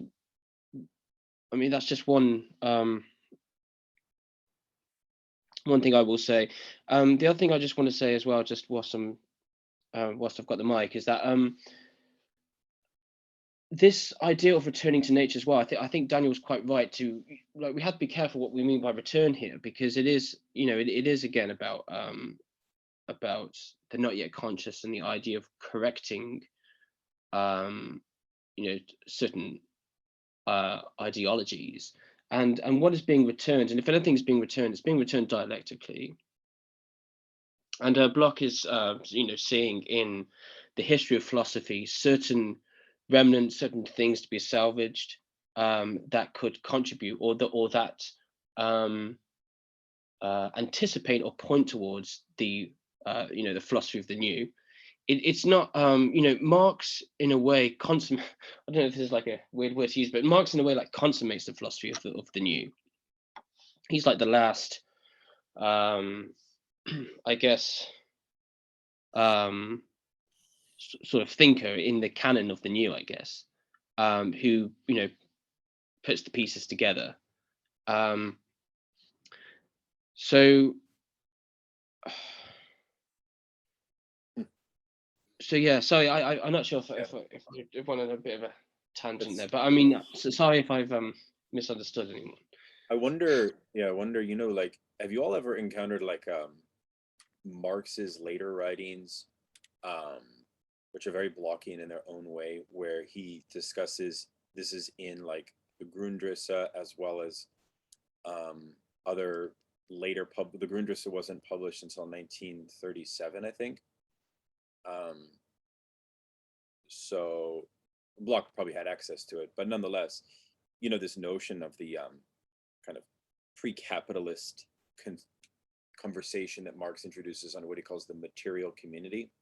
And in that conversation, you do get a similar sense, even in Marx, of, and this is also reflected in Engels's later work, because they both were drawn to ethnographic and anthropological research and really interested in studying pre-capitalist social formations in their, like in the 1880s on, right? And even before. And it's not necessarily like a kind of nostalgia, but if you read like the thinker like Jacques Camat, the famous ultra-left interpreter, who wrote a book called Capital and Community, very interesting book, which is an analysis of the later Marx works, kind of does like the closest reading on all of that kind of historical pre-capitalist work that Marx performs there. One gets the sense as well of a kind of, what I'm trying to say is not so much an Eden, but certainly Marx is comfortable to suggest a kind of social dynamic in which alienation was fundamentally not subservient to capitalist commodity reification. And so there is that dynamic at work, which I think is relatable to Bloch's conception of Munzer, of Ibn Sina, of these, and it is an interesting side point to look at the East German communist regime, where they did allow for some of these insights of liberation, forms of liberation that were kind of invariant communist forms of liberation that were pre-capitalist, which was obviously opened by Engels's work on the peasant revolt.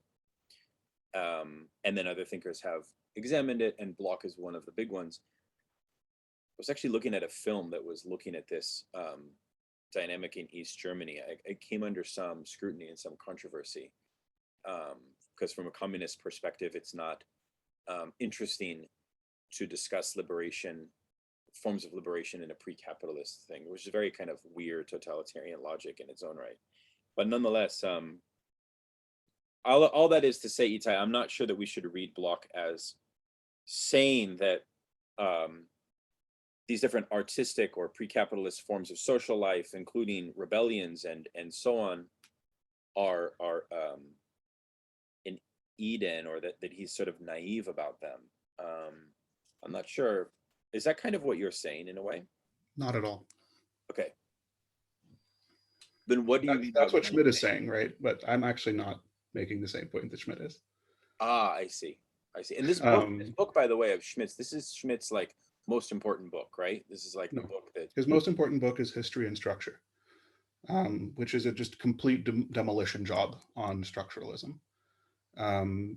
It's very interesting. It's a good reading of structuralism from a kind of Frankfurt School perspective. Okay. This is his PhD, and it reads like a PhD. But yeah, no, I mean, my critique is somewhat different. I'm not really that invested in saying that, you know, that Bloch is surely naive or something. Like, that's not how I'm thinking about him. I'm thinking about him as someone who, like we've been talking a lot about the dialectic between warm and cold. I think there's a problem there. I'll put it in these terms. I don't think you can really have a dialectic when we're talking about pictures. Warm and cold are pictures of different ways of thinking. And I'm not sure that you can have a dialectic of pictures. Like you can if you're Walter Benjamin, I guess, right? You can talk about dialectical images. But, you know, the way I understand, at least, dialectical thought, ultimately we're concerned with the concept. And I think what's difficult here, and this actually goes back to an earlier point you asked me, Daniel, about, you know, where does passivity fit with Bloch? I think like this actually, to answer this properly, we have to like go back to German idealism and really understand like what is the significance of the Kantian turn. And I would say it's often misunderstood. I would say, you know, the thing that Kant discovers, Heidegger is not right about everything, but he is right to say that, especially in the first critique, imagination plays a huge role, right? In fact, it's the ground or the root of reasoning. And I think after that discovery, you sort of have to say, if you're a philosopher, you have to say that the understanding can no longer take center stage, right? If we now have this new way of thinking where there's imagination and understanding, like previous philosophies have tried to put the understanding in the starring role. And now what we've learned is that the understanding like doesn't belong in the starring role. That's not where it does its best work, right? Like the imagination should be the star and the understanding should be like, you know, doing the staging work, doing the directing, but like it shouldn't be the star. It doesn't make sense from a philosophical perspective. And I think Hegel and Bloch both understand this in different ways, right? Hegel doesn't actually want understanding to be the star. In fact, like arguably the whole point of Hegelian philosophy is to show how understanding falls down on its face when it tries to be the star, right? So I think like the same point you can make in Bloch, like Bloch is ultimately centering the imagination, but because he's centering the imagination, it's not really clear like where the concept is going to come from. And I think like that doesn't have to be a problem if we did actually have some kind of sense of how the warm and the cold are relating to each other. But I don't think we can get away with just saying it's a dialectic, because what does that mean that it's a dialectic? Like, what kind of a dialectic is it, right? And again, like, I won't filibuster, but I think that the part of this that I have trouble with is, like, from a Hegelian perspective, warm thought is essentially edification. And it's like a really good form of edification, right? But like, for me, it's not actually clear that what we're doing when we do the warm stream of thought actually is philosophical in the same sense. Like, this might be non-philosophy, and that's okay. If that's what it is, that's okay. You mean non-philosophy in the sense that it's not taking seriously the Kantian revolution of philosophy and centering the concept as the primary locus of philosophical activity. Is that what you mean?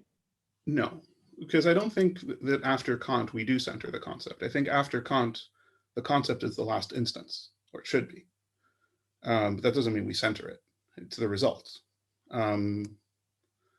I guess what I mean is that, like, I do still think that in Bloch there is a left Nietzschean motivation, right? He's ultimately, it seems to me, best understood as one of the most powerful, persuasive left Nietzscheans of the 20th century. And again, like I talked about this in the last presentation, so much of his work is about trying to reclaim pleasure, reclaim, different ways of imagining and constructing the future. And that's all great, but it's all about different and better kinds of fictions. So wait a second. I see. So non-philosophy in the Nietzschean sense of how would you define that, or are you kind of relying on a kind of general Badiouian idea of anti-philosophy? Is he more of an anti-philosopher, or is he more of a non-philosopher? Because those are two different things.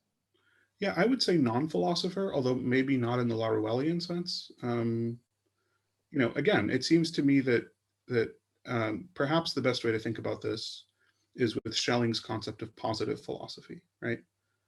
So there's, like, from Schelling's perspective, and this is a little bit in the readings we were reading today. I can actually go back to some of the slides where I have this information, but Schelling's big innovation in his later thought is to say all of these previous forms of thought, especially Hegel, get stuck in the negative. They don't say anything positive. They don't say anything about what is contingently actually real, right? And then Schelling is going to say, I'm going to come up with a story, and it's going to be a good enough story. Like, it's going to be a story that people can accept. And of course, no one accepts it. Some people accept it, but, like, he wants to come up with a story that will be orthodox, right? That will meet the certain criteria of orthodoxy, right? And I would say Bloch is engaging in a similar kind of project. Bloch wants to tell a story that would meet certain kinds of criteria. That's such an interesting a story that would be generic enough that it would meet. Yeah. No, I get it. I think that's like a really great encapsulation of one plausible reading of Bloch as left Nietzschean. I don't know that I'm pretty certain that he would reject, were he to hear that summary of his project. He probably would not be in favor of that. But maybe you're onto something there. If I may, first of all, Itai, you're a genius, but also I would just like to say that it almost seems as though to grossly break down like your brilliant spiel right there. Basically, Bloch is just like very sentimental, like leftist who is like checking off certain boxes so that people will hear him out. And I mean, not for nothing, if I were to like pose a question to you towards this, to go on for 1,000 pages about hope is an incredibly sentimental project. And I would imagine that he can kind of anticipate your question in that, what is the category of a feeling, I would imagine Bloch has an answer for this, and maybe we could try to speak on that a little bit.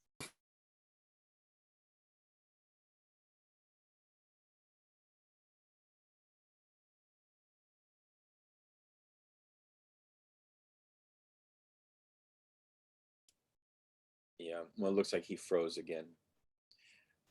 But yeah, I think if Bloch is a Nietzschean inventing, fabricating fables and stories and all of that, I'm not sure that I buy that, honestly. I don't see that coming out as much, to be honest with you. I really see Bloch much more philosophically than that. But anyways, we can discuss when Itai returns. I don't see it like that either, Daniel. I kind of push back against that left Nietzschean reading of him. Yeah. Yeah, because and to put it again, I mentioned critique and metacritique, and I think that that's part of my project is I'm looking at that link with Lasordo's categories there. And if you start to read Bloch's stuff on law, and it's just, yeah, he just falls more into that critique of the gap in ideology and in bourgeois society between the ideals and the metacritique that Nietzsche and Heidegger and Agamben kind of fall into. Right. And yeah, so I don't, he also, he calls Nietzsche explicitly in The Heritage of Times, well, he calls the Superman or the Übermensch a fascism through and through. Right. He's pretty switched on about, like, he does critique Nietzsche a lot. The Dionysian aspect of it is where they have a lot of crossover, I feel. But apart from that, I don't see it, but smarter people than me do. So yeah. Yeah, no, I think there's a touch of it there. I think his Nietzscheanism is not nearly as explicit as Itai wishes to suggest, but that's a debate we can have. Well, we might think of it as in terms of affirmationism, which is not necessarily Nietzscheanism. Itai, I think, would be much better at talking about this than I would. But there are certain, I think, aspects of Bloch that are affirmationist, and I think perhaps the warm stream, and we reflected, I think, last week upon the certain level of risk that Bloch might want to take in activism. And we sort of talked about the well, how much is this actually devaluing or undermining the role of the cold stream? And because and I think Itai is quite right, there isn't really a sense in how these are meant to be dialectically related. I mean there are certain intuitive senses, right? I think we can all agree that there is an intuitive sense of how the two relate, but there isn't really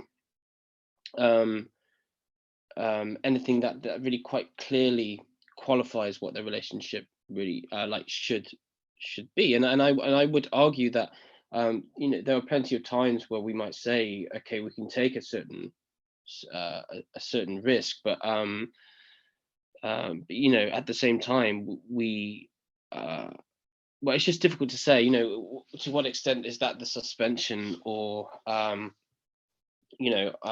the cold sort of like analytic work.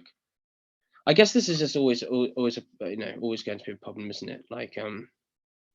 Sorry, Itai, you're back with us. I was just sort of, because we were talking about we're sort of contemplating.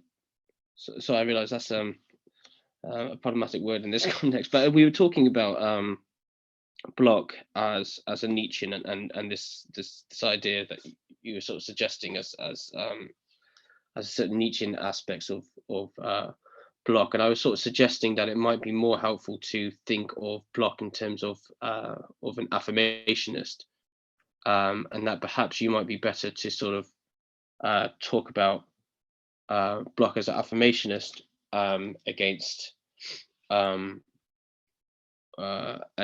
more sort of Hegelian position and emphasis on the negative. I really don't want to hog the discussion. So if there's other people who want to talk, then please go ahead. No, it's fine. It's not like that. It's just like saying, I really am not an expert. I don't know anything, but then elaborate all of these things that you know. But it's like a nice self-imposition of castration. I like that. sometimes that's the only way to freely speak, is to cut yourself down. But nonetheless, I like what you did with this whole imagination post-Kant, and how Nietzscheanism comes in and everything's a fable and everything's fictional, and philosophy becomes non-philosophy, and Bloch is caught within that problematic. But I don't really agree with it. Aside from the explicit political reasons, which we kind of mentioned, that he is anti-Nietzschean for political reasons.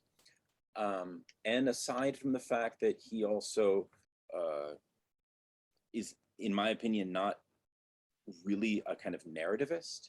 I don't think that he's discussing, even in his examples in Principle of Hope, in a kind of Derridian way. I mean, obviously not. So I don't know why you are comfortable to invoke that narrative component.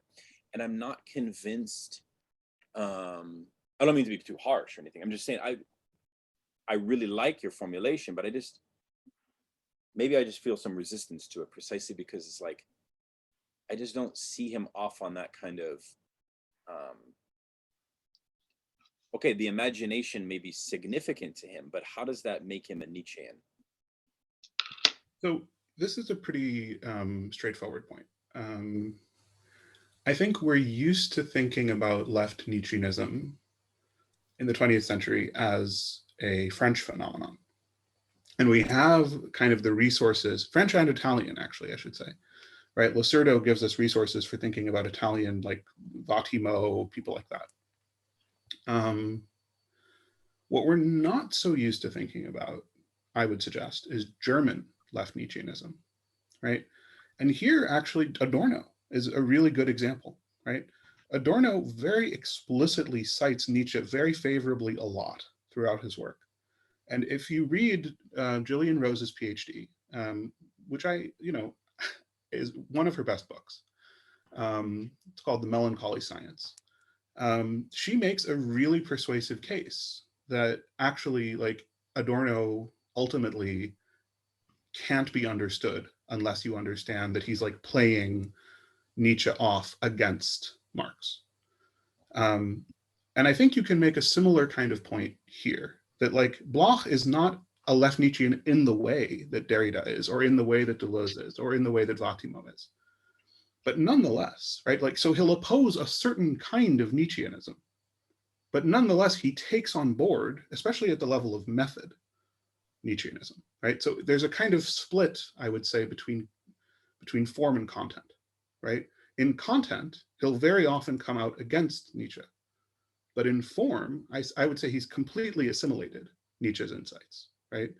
And so I think, like, if we're going to be talking about, and again, by the way, that doesn't, like, the fact that something is Nietzschean doesn't mean it's useless. Like, there's a lot of really good philosophy, scholarship, research that uses Nietzsche both at the level of form and at the level of content, and that takes Nietzsche seriously as a methodological problem. Even Rose will take Nietzsche extremely seriously, and she'll write a lot about him, right? But I guess, like, the broader point that I want to make about this is that, like, to say that something is Nietzschean from my perspective is not like to accuse it of being something. It's not like a denunciation, like at the party, if you're a Nietzschean, you don't get to sit with us, you know? Like, from my perspective, this is just so we're clear methodologically, like, what are the assumptions, right? And for me, like, just to be clear, like, I'm not making the claim that Bloch's entire thought circulates around Nietzscheanism, but I am saying that it would appear to me to be the case that part of what he's trying to do, and again, you can trace this back to Schelling if you want. If you, like, prefer to not use the term Nietzsche, you can. Like, Nietzsche as a classifier or as a category, right? You can go back to Schelling. But again, it's this idea that, and this goes back to what Josh was just saying, that the project of philosophy is to affirm a picture of the world. It's to affirm, like, a good enough account of the world. Am I frozen again? No, you're not. Oh, okay.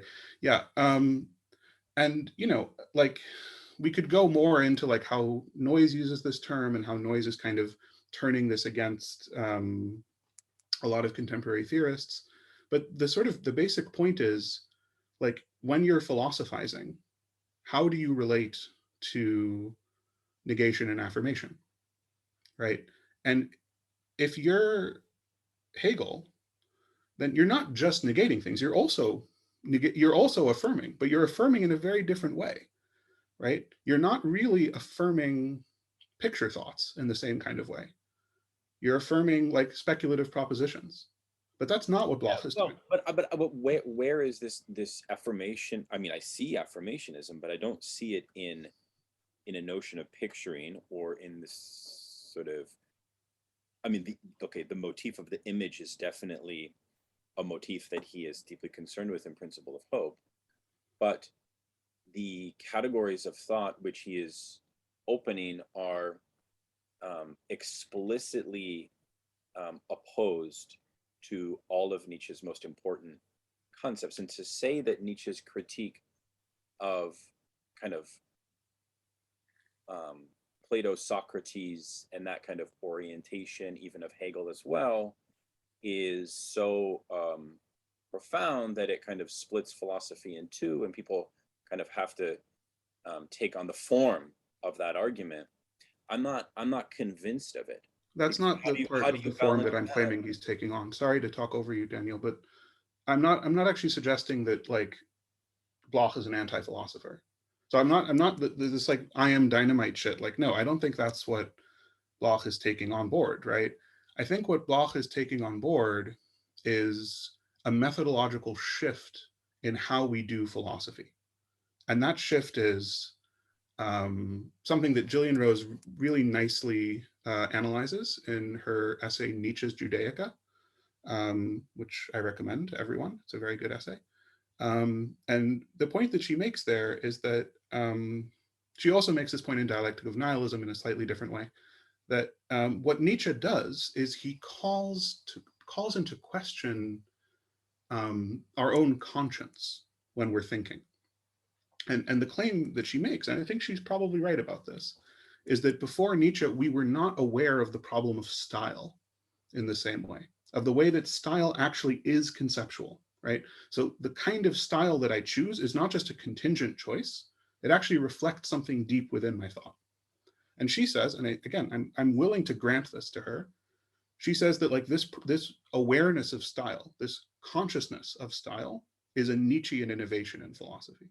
Okay. That before Nietzsche, sure, like the problem of style wasn't a real problem.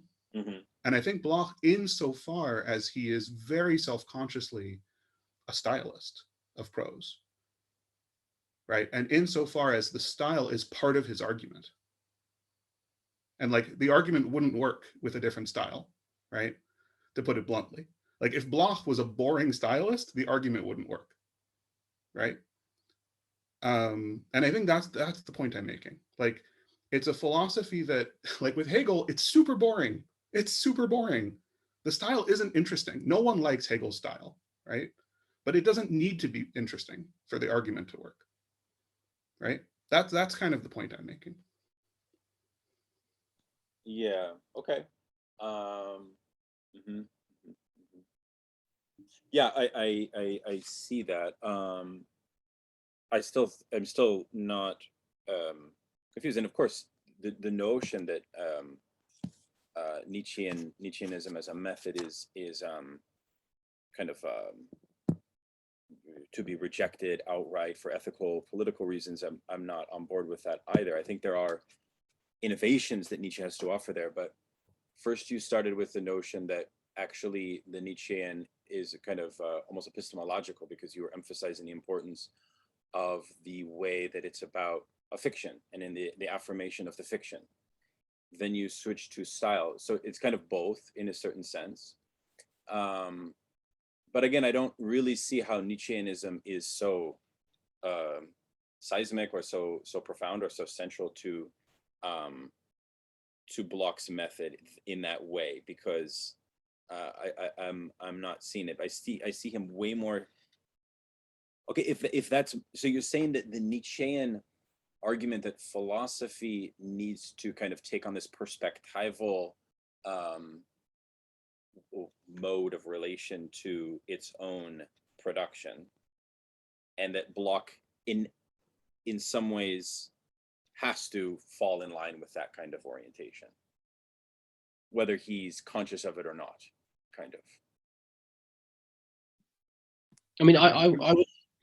Sorry. Go ahead. Well, no, I would, because I mean, I'm kind of with you, Daniel, a little bit on finding it difficult to accept. Well, at least you know, and I don't think this is really what Itai is suggesting, but I do think the risk is right now is maybe this Nietzschean aspect of overdetermining sort of Bloch's work. I think what's difficult to accept about it is that it's very clear that this is not an end in itself for Bloch, right? This is not the be all and end all of philosophy. Like, this aesthetic dimension is not. It really is, I think, more helpful to think of it in terms of as part of a process. And I think Hegel's framework is actually quite helpful here.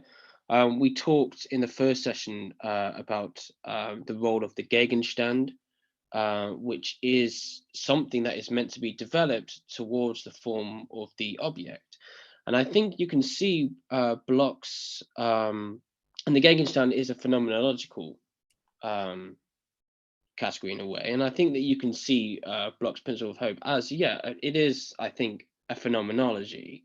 But I don't think it's meant to stop there. It is, I think for Bloch, it really is meant to progress towards a logic or some kind of formal objectivity. I guess there are certainly I would say aspects of Bloch's philosophy that do undermine that, and I think that his criticism of panlogism, I think Itai is right. I think that does undermine this idea that Bloch's work is heading towards, or at least can be seen as being part of a process towards formal objectivity. But yeah, I really don't.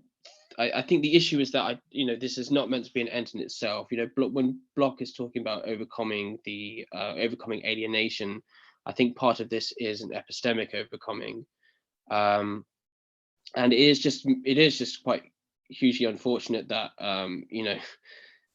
his Das Materialismus problem book is not translated into English, because I think and also there are other sort of later works of Bloch as well. I think I mentioned last week, or maybe the week before, about Bloch published what was basically an axiology, or at least which proposed a kind of axiology. And this is formal analytic work in a way. An axiology would be, I would suggest. So yeah, I think it really is important to remind ourselves that what the role of the Principle of Hope is meant to be within the kind of worldview that Bloch is suggesting here. I don't know what you guys think of that. Yeah, I think Matthew wanted to. Or you want to jump in? I was just going to say, there's like Itai's kind of right about the Nietzschean style, and it just brought to mind, and so Kat Moyer is a Bloch scholar. She's got an essay on that, Nietzsche's influence on Bloch's style and the importance of it for his philosophy, but also just generally look for her book Bloch's Speculative Materialism by Haymarket. That really gets into kind of this, and she falls more to where I am, that the Hegelian aspect in Bloch kind of gets overshadowed by his use of Schelling to critique Hegel. And so obviously she can articulate that much better in the book than I can here. But yeah, maybe that's of interest to people if you want to find out more about kind of that Schelling and Hegel kind of debate, because she kind of points to Habermas's critical review of Bloch's philosophy as being where this kind of idea is Bloch as a bit of a, for lack of a better term, irrationalist kind of comes into play. And yeah, that's all. Yeah. That's great. Is the essay on Nietzsche and style in the book? I'll have no, it's not. I'll have a look for it. I should have it saved somewhere, and I can just email it to you, Daniel, and if you wanted to share it out after. Great. Yeah, that'd be great. Yeah. No, I think it's great to explore these issues. I think it's interesting the post Lucerdo sort of public sphere has a kind of hysteria over Nietzsche now, which is kind of funny and nice. The ghost of Stalin. Yeah, I mean, I get it. It's there's definitely something there. I just don't know how determinative it is. Is all I'm trying to put forward. I kind of agree with you on that. I agree that like Nietzsche's a huge influence, particularly given the time period that he was writing at. And if you read Spirit of Utopia, I think it's more there than the later texts. But yeah, but I don't know if the others would agree with that. But I don't know how. I don't know how determinative Nietzsche's influence is compared to Marx. And I tend more to Hegel than Schelling, but again, that's really debatable. And in Bloch scholarship, that's a current kind of debate that seems to be cropping up. Whether Schelling's more primordial or Hegel.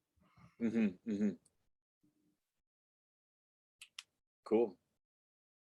Well, my friends, this has been a very spirited conversation. Thank you, Itai, for provoking and prodding in all of your lack of expertise. Somehow managed to come across still quite better than experts. Granted, do we even accept this notion of expertise as philosophers? I'm not sure that we do. We're forced to, nonetheless. Okay. Shit, this has been so much fun. Is there anything, Itai, you'd like to mention after this great exchange? Kind of to wrap things up. Sure. Yeah, I'll say one thing, because I don't want people to get the impression that I am anti all of this. So I'll just kind of give like a kind of, I don't know if it's bridging or reconciling. I do actually think reconciliation is possible. So I've mentioned Rose a few times in this discussion. And Rose has a concept that I think Bloch probably can fit into in an interesting way. And that is the idea of a culture of Marxism. So her argument, and I'll just run through this very, very briefly. Her argument is that like what's missing from Marxism is a concept of Bildung, right? Marx never produced a concept of Bildung. Marx never produced a concept of education or formation. And I think that correctly understood, that's where the warm stream fits in. The warm stream is an important part of what it means to be educated as a militant, to be educated so that your hope doesn't just crumble the minute you have a disappointment, so that you don't just kind of fall into despair the minute something goes wrong, right? So from my perspective, all of the stuff that Bloch is talking about fits really, really well into this idea of formation of Bildung. And it would be one part of it. It wouldn't be the only thing that we would do to like form the next generation of Marxist militants, but I think it would be essential, right? So I guess that's where it fits in for me. That was really nice. That's like an epigraph we should have started at the very beginning of this study session, which is like the provocation of Rose, which actually was the quiet or the secret impetus of the whole emphasis of this study group, which was to be on a concept of educated hope. That's very, very helpful to kind of bring a full circle like that. And it is very much in line with our mission in a way, you know? So it's very good. That's very good. Cool. All right. Any other thoughts before we bounce to Jonas? Jonas, I'm happy to share what Matt is going to send and your notes, Jonas. And then others can kind of share as well over email. We'll just kind of get it back and forth if that's okay. But let's see, Connor, do you have any final thoughts before we bounce? No, not really. I would just like to say that I was not familiar with Bloch before this, and I'm so glad that I was introduced to this through you, and I have to thank you guys. And I also would just like to say thanks to everybody here. This is a really fantastic experience and a very hopeful experience, right? Gotta say it. Can't help myself. But yeah, just in a word, thank you. Yeah, I'd like to thank Itai and Josh for running this program so well, and Matthew for joining, and Jonas. If you all have any thoughts in conclusion, I know, Josh, it's quite late where you are, so we won't force you to say something extremely brilliant at 3 a.m. But Itai covered all of the brilliant stuff tonight, so very, very well prepared. So good work, my friends. Well, yeah, no, just thank you very much, Daniel. It was an honor to be able to do this, and yeah, I think I speak for both me and Itai there, but yeah, it was really great, and thank you so much, everyone, for joining and making these discussions so rich, and yeah. No doubt. And I will say, as a plug for next time, I think I've set up the next program with Ian Parker and David Quellar from Mexico. I don't know if you know David. He's a brilliant Lacanian kind of political militant. And then Ian Parker is a kind of Trotskyist Lacanian as well. And they just wrote this manifesto together. And they've agreed to join our group and give a kind of public talk about their manifesto, which is only like $2 online in electronic form at a new press called 1968 Press out of London. Everybody should go check it out. It's a good book. Yeah, thanks for running this. It's yeah, it's been really good. It's challenged some of my preconceived notions on Bloch as well, and given me a lot to think about. Also, if it's okay, I wouldn't mind just a little plug. Me and Matt Sharp are running a 2-day kind of thing that starts from Bloch and looks at Messianism, and author, the lady that's translating the book on Munzer will be delivering a paper as well. So if you're interested in Bloch, I'll email that. It's in December, and I'll add you to like the email list, Daniel, and if you guys are interested in that, come and have a look. Yeah. Cool. Thanks, Matt. So, yeah, thanks, guys. Yeah. Okay. Awesome. We'll sign off for now. Till the next time, my friends. Take care. Thank you all very much. Bye.